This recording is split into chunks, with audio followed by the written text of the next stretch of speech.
अस्सलाम वालेकुम नाज़रीन, एक बार फिर से टीम 4 की तरफ से आप लोग खिदमत में हाजिर हैं। और आज हम मौजूद हैं जी अपने एयर सस्पेंशन के सौदागर अब्दुल्ला चिश्ती के साथ। और आज मैं आपके जितने भी सवाल जवाब होते हैं एयर सस्पेंशन के बारे में वो हम सारे के सारे इनसे क्लियर करेंगे। अगर अब आप अपनी गाड़ी के अंदर एयर सस्पेंशन लगवाना चाहते हैं तो उस तरह के जितने भी सवाल होंगे कि गाड़ी चल सकती है, एयर सस्पेंशन कितनी किस्म की होती है, एयर सस्पेंशन के क्या नुकसान होते हैं, क्या फ़ायदे होते हैं, वो सारे के सारे हम आज की इस वीडियो में कवर करेंगे। तो आइए चलते हैं अपने एयर सस्पेंशन के सौदागर के साथ सवाल जवाब का आगाज़ करते हैं। सस्पेंशन में, कॉइल ओवर में और सादी सस्पेंशन के अंदर क्या फ़र्क होता है? यह सादी सस्पेंशन जो होता है, जो कंपनी ने बनाई होती है स्टॉक गाड़ी चलाने के लिए, एक स्टॉक हाइट होती है ताकि आपको इजीली ड्राइव कर सके, कंफर्टेबल वे में हो। फिर हम डालते हैं पाकिस्तान में घिसे पिटे कॉइल ओवर। कॉइल ओवर्स आपको पता है हमारे यूज़ आते हैं, वो ख़राब हुए हुए होते हैं, उसको रिपेयर करके ज़ाय कॉइल ओवर्स को किसी बाबे से रिपेयर करा के डाल के उछल उछल के अपने कमर को एंड कर देते हैं। उसके बाद एयर आती है, ये न्यू शॉक्स के ऊपर पंच होते हैं। आपका शॉक स्टॉक की तरह रहता है, राइड स्टॉक गाड़ी की तरह रहती है और इजी टू ड्राइव होती है।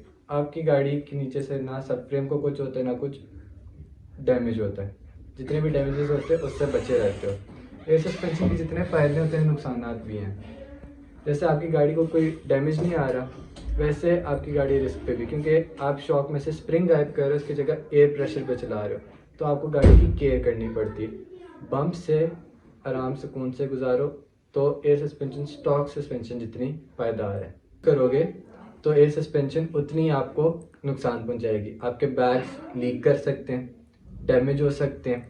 आपका कंप्रेसर, अगर आप ज़्यादा गाड़ी ऊपर नीचे करोगे, कंप्रेसर बार बार चलेगा, उसके पिस्टन वीक हो सकते हैं। जैसे आप गाड़ी को रेव देते हो, उसके पिस्टन अक्सर कमज़ोर हो जाते हैं, रिंग पिस्टन। वैसे इस कंप्रेसर के अंदर भी पिस्टन होता है। आप जितना इसे ज़्यादा यूज़ करोगे उतना वो ज़्यादा चलेगा, उतना वो डैमेज होगा, उसकी लाइफ कम हो जाएगी।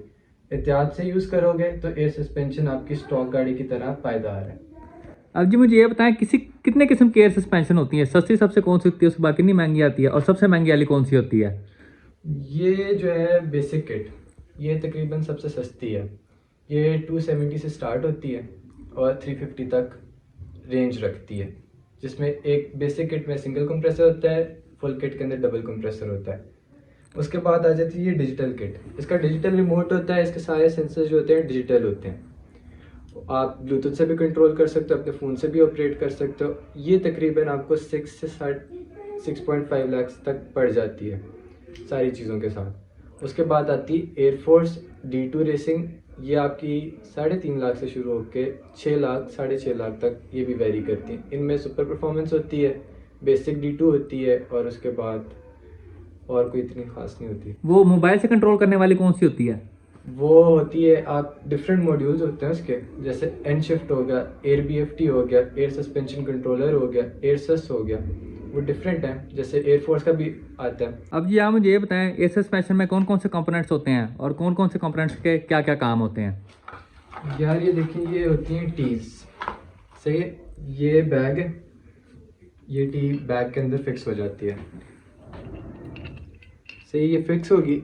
इसके साथ ये पाइप है, आपने इस पाइप को इसके साथ कनेक्ट करना है और इसको ये जो सोलेनॉइड्स होते हैं जो इसको वर्क करते हैं, जो आपके रिमोट से वर्क कर रहे होंगे, इस रिमोट से अप डाउन, ये इसको कंट्रोल करेंगे। इसमें टैंक के थ्रू हवा बैग में आएगी और ये इसको बीच में सोर्स करंट करेगा, जिससे सारी हवा इसमें फ्लो होगी टैंक से। जब इसमें हवा आ जाएगी ये इन्फ्लेट करेगा और क्या कहते हैं, गाड़ी आपकी रेज हो जाएगी। और जी आज के जितने भी सवाल थे एयर सस्पेंशन के बारे में वो सारे के सारे मैंने यहाँ पे कवर कर दिए हमारे एयर सस्पेंशन के सौदागर अब्दुल्ला चिश्ती से। इंशाल्लाह नेक्स्ट वीडियो में आपसे मुलाकात होगी इसी तरह के किसी नए सेगमेंट के साथ। तब तक के लिए अपना ख्याल रखिए, हमें इजाज़त दीजिए। अल्लाह हाफिज़। अब्दुल्ला